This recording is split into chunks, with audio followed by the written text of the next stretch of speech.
පාන්දර 4ට එලාම් එක වැදුනහම ඇහැරලා එලාම් එක වහලා පොඩ්ඩක් වෙලා ඇස් පියන් හිටියා.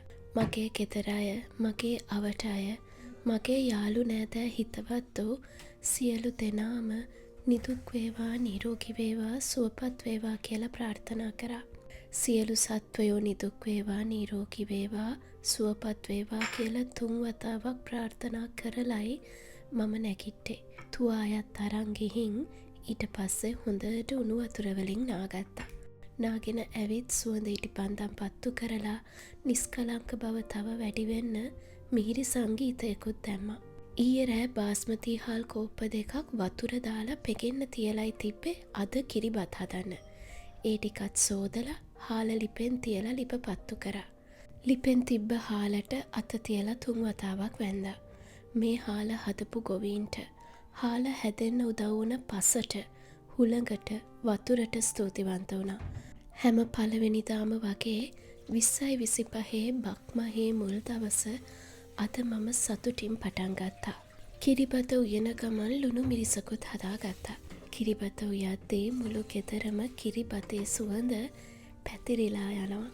මං හරි ආසයි සුවඳ විඳින ගමන් පළවෙනිදා උදේ වැඩ ටික සතුටින් කරන්න. කිරිබත උයලා ඉවරුණ ගමන්ම මුල් කොටස බුදුන්ට වෙන් කරලා පැත්තකින් තියලා පිඟානට කිරිබත් හැන්දකුයි ලුණු මිරිස් ටිකකුයි දාගෙන උණු උණුවෙන්ම දහම්ට කිරිබත් ටිකක් කැව්වා.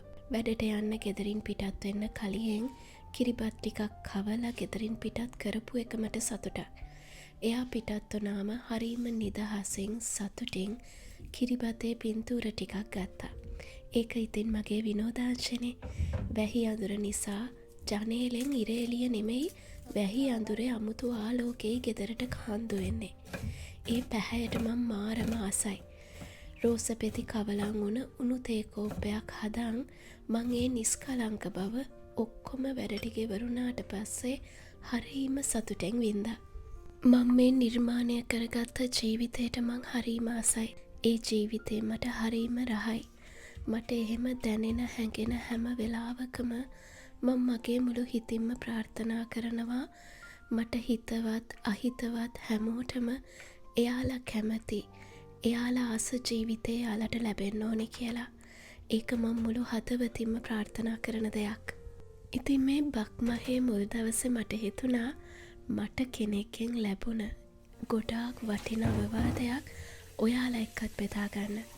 ඒ අවවාදේ ඔයාලගේ ජීවිතේටත් ගොඩාක් වැදගත් වෙයි කියලා හිතුණ හින්දා එයා මට කිව්ව විදියටම මං ඔයාලට ඒක කියන්න. ඔයා කරන්න යන දේ හොඳ දෙයක් වුණත් ඒ කරන දේ ප්‍රැක්ටිකල් වුණත් ඔයා වටේ ඉන්න අයට ඔයා කරන දේ කියන දේ තේරුම් ගන්නේ නැත්තම් එයාලා කරන්නේ එයාලට ඕන දේම නම් හොඳම දේ ඔයා කරන්න යන දේ නොකර ඉන්න එකයි. නැත්තම් දවසක ඔයා කරපු හොඳ දේ නරක දෙයක් කරන් හැම දෙයකම වැරදි කෙනා ඔයා වේවි. ළඟ නෙවෙයි දුර හිතන්න. වචන වෙනස් වෙන මිනිස්සු එක්ක හිතෙන් නෙවෙයි මොලෙනුයි වැඩ කරන්න ඕනේ. ඉතින් ඔය අවවාදෙ මට දුන්නේ වෙන කවුරුවත් නෙමෙයි. මගේ මහත්තයා. ඒ අවවාදෙ එක්ක මට හිතුණා උත්තර තිබුණට මට පාලනය කරන්න බැරි දේ මං කාලයට මේ ස්වභාව ධර්මයට බාර දෙනවා. හොඳම උත්තර පරක් වුණත් එතනින් හරිම විදියට ලැබෙන බව මං අත්දැකීමෙන්ම දන්නවා. එයා මට දුන්නු අවවාදේ මං ඔයාලා එක්කත් බෙදාගත්තේ ඒ වචනවල වටිනාකමක් ඇත්තටම තියෙන නිසා. ඒ වචන ටිකෙන් ගත යුත්තක් ඔයාලගේ ජීවිතේටත් තියෙනවයි කියලා මට විශ්වාසයක් ඇති වුණ නිසා. අනිත් එක අපේ ජීවිතය ඇතුලේ අපිට පාලනය කරන්න බැරි දේවල් පාලනය නොකර ඉන්න තරමට අපේ මානසික සුවය හොඳ තැනක තියෙන බව මම අත්දැකීමෙන්ම දන්න නිසා. ඉතින් ඔන්න අද නම් මම කියන්නේ නෑ අවශ්‍ය දේ අරන් අනවශ්‍ය දේ බැහැර කරන්න කියලා. මං හිතනවා මට තරමටම ඒ අවවාදේ ඔයාලටත් වටිනවා කියලා. එහෙනම් ඔයාලා හැමෝටම සුබ අප්‍රේල් මාසයක් වේවා. ගොඩාක් ස්තුතියි අහන් හිටියටයි බලන් හිටියටයි.